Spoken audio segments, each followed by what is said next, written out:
अस्सलाम वालेकुम स्टूडेंट, इस your butterfly social study class 3। हमने इसका तीसरा चैप्टर स्टार्ट किया हुआ था, शाह वलीउल्लाह, चैप्टर नंबर 3। उसकी मैंने पेज नंबर 17 की एक्सप्लेनेशन आपको कर दी थी। आज हम पेज नंबर 18 की एक्सप्लेनेशन करेंगे। 17 पेज में थोड़ा सा मैं वो आपको रिवाइज करवा देती हूँ कि 17 पेज पे वो एक इंटरव्यू है। ये कहानी एक इंटरव्यू की है कि जिसमें एक जो राइटर है ना, वो उसको ऐसे महसूस हो रहा है जैसे शाह साहब जो है ना वो मेरे सामने बैठे हुए हैं, तो वो उनका इंटरव्यू ले रहा है। इंटरव्यू में उसने 2-3 सवाल किए थे और ये पूछा था कि जो है ना वो शाह साहब के what made you aware of the Muslim condition of the poor condition of the Muslims, कि मुसलमानों की जो सूरत हाल है उसका आपको कैसे पता चला। फिर उन्होंने जवाब दिया था। फिर उन्होंने सवाल किया था कि व्हाट एफर्ट, इधर से हम आज स्टार्ट करेंगे page number 17, page number 18। What effort did you made in making the Muslims strong? वो कहते हैं कि मुसलमानों को स्ट्रांग बनाने में आपने क्या कोशिशें की थी। ठीक है। फिर शाह साहब जवाब देते हैं, I used to teach hadith to Muslim in public and wrote several books about it। वो कहते हैं कि मैंने हदीस को जो है ना वो लोगों के सामने यानी पब्लिक में मुसलमानों के सामने हदीस को सिखाना शुरू कर दिया और इसके मुतालिक मैंने बहुत सारी बुक्स भी लिखी जिसमें हदीसों की तफसील बयान की हुई थी, इसकी तफसीर बयान की गई थी ताकि मुसलमानों को हदीस को समझने में आसानी हो। जब वो कुरान और हदीस को समझ जाएंगे तो फिर उनके लिए कोई भी काम मुश्किल नहीं होगा और उनको अपनी जो हकीकत है उसका पता चल जाएगा कि मुसलमानों का क्या किरदार है। आगे फिर उसका क्वेश्चन है अगला, what other effort did you do, और आपने क्या किया, यानी हदीसें सिखाने के अलावा और आपने क्या किया। तो शाह साहब जवाब देते हैं, आई थॉट द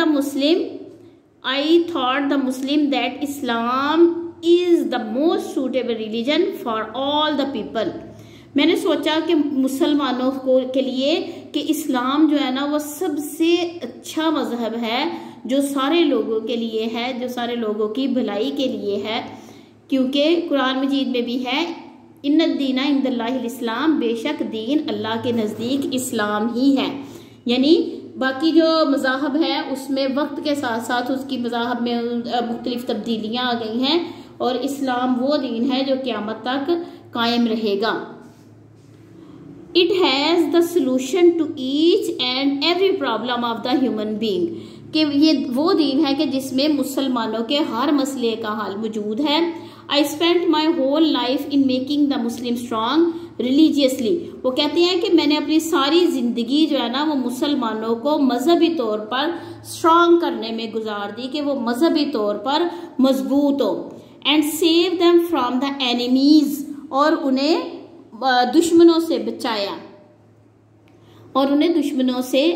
बचाया। I wrote some books about the teaching of Islam and Quran, कि मैंने इस्लाम और कुरान के मुतल्लिक बहुत सारी किताबें भी लिखी ताकि मुसलमानों को इस्लाम की, कुरान की और हदीस की अच्छी तरह से समझ हो जाए कि हमने किस तरह से अपनी जिंदगियां इसके मुताबिक ढालनी है। आगे है, Shah Waliullah hard work and his effort spread Islam all over India. Shah Waliullah ने बहुत सख्त मेहनत की जिसका नतीजा क्या हुआ कि उनकी कोशिशों की वजह से पूरे इंडिया में इस्लाम फैल गया। His sons and his followers continues his noble mission.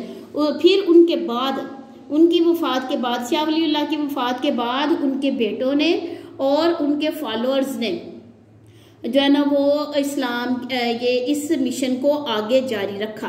With this my research was complete, इसके साथ ही मेरी जो रिसर्च थी वो जो मैं शाह वलीउल्लाह साहब के बारे में कर रहा था वो कंप्लीट हो गई।